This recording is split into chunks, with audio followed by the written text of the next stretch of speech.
Professor Oubier's house. Looks pretty creepy. I'd been away from Paris and hadn't seen Nico for nearly 6 months. I wanted to celebrate our reunion, but she had other plans. An appointment with an archaeologist. Something to do with a Mayan stone she came across while researching a story. The guy who answered the door didn't look much like an archaeologist to me. I had a bad feeling about this.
I glanced over the books, vaguely hoping to find a copy of How to Deal with Poisonous Spiders While Tied to a Chair. No such luck. But I noticed one corner of the bookcase was supported by a loose block of wood.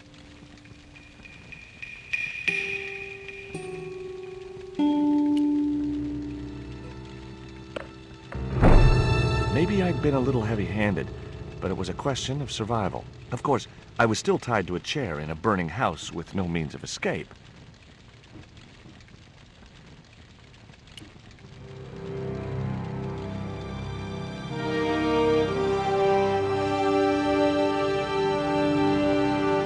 With one mighty bound, our hero was free.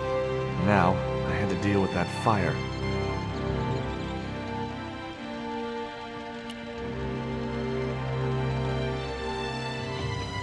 In the drawer was a small decorated pot.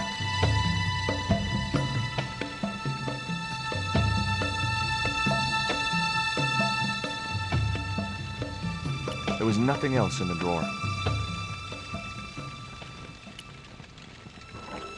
Inside, I found a bottle of tequila. Normally, I didn't drink strong spirits, but today was far from normal. Ew. Disgusting. Not only did the tequila burn like hell, I just managed to stop myself from swallowing the worm. There was something short, fleshy, and gross on the carpet. It was the worm from the bottle of tequila.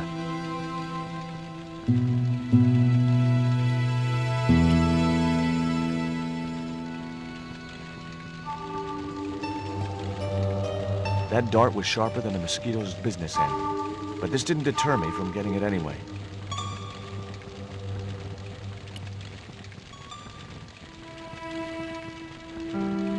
It was a stylish little canvas number containing a lipstick, a handwritten note, and a pair of nylon panties with a large love heart emblazoned across the front.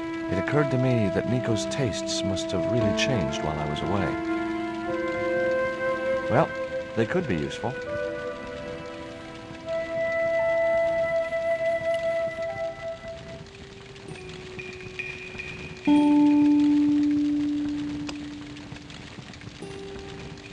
the pot contained a key.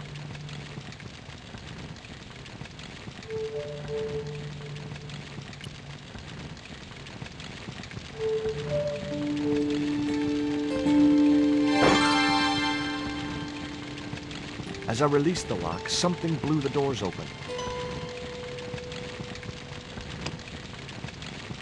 I guess I had no business reading the note, but I figured it might give me a clue to what Nico was involved in. It was from Andre Labanau, the history student Nico had known at college. The letter was sentimental mush, and revealed that the exotic lingerie, as he called it, was a gift from him. It gave his telephone number. Labanau figured himself as a rival for Nico's affections, but I couldn't believe that creep was in the running.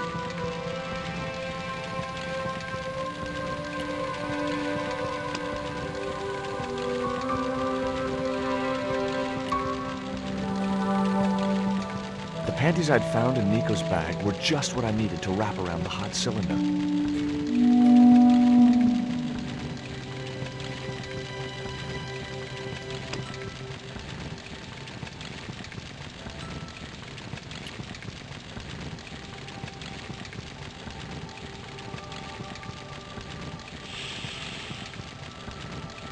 The cylinder gave out a faint hiss as the valve opened. What? Now I had one primed up and ready to use extinguisher.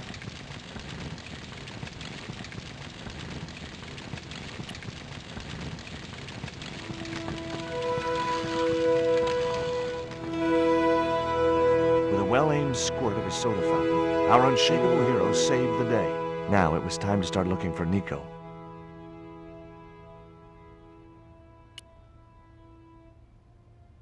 I wasn't going to burn myself on that red-hot doorknob, and it wasn't the time for subtlety.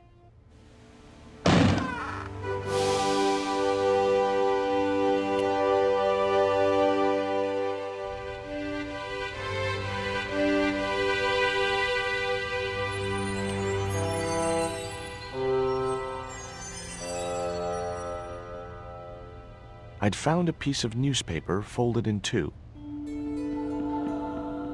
It referred to a forthcoming eclipse of the sun. Unfortunately, it wouldn't be visible from Europe. The best place to view the eclipse would be Mexico.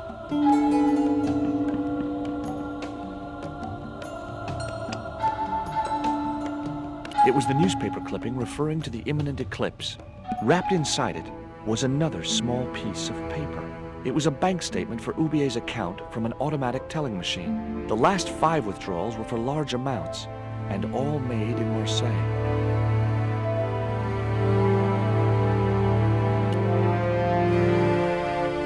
Much as I disliked him, Labanau might be my only hope of finding Nico.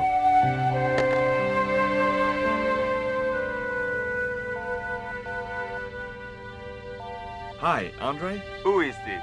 It's George Stobart, Nico's boyfriend. Don't you mean ex-boyfriend? Look, I didn't call you just to pick a fight. I need to talk to you about Nico. Can't you accept she's just not interested in you? Listen, Andre, we need to talk. Nico's life depends on it. Okay. You remember the cafe at Montfaucon? Sure. Andre? You'd better show, you creep. I felt an irrational urge to wipe my ear.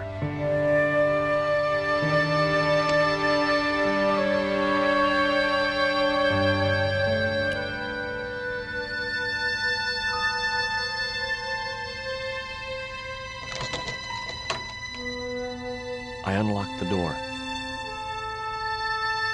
I wasn't looking forward to meeting Labanau again, but he was my only link with Nico.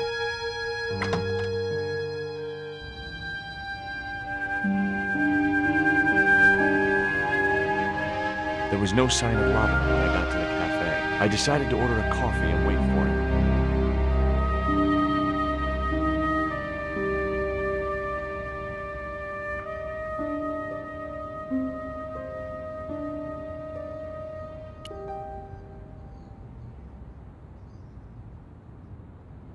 Pardon me, but don't I know you? Huh? You were here the day I found the catacombs. I was. Ah, yes. I remember you. Yeah. Are you still in the police force? No, not anymore. I'm a man of leisure. And what brings you back to Paris? My girlfriend. What it is to be young and in love. Will you share a bottle of wine with me? Hey, listen, I'd love to, but I need to keep a clear head. So my company isn't good enough for you.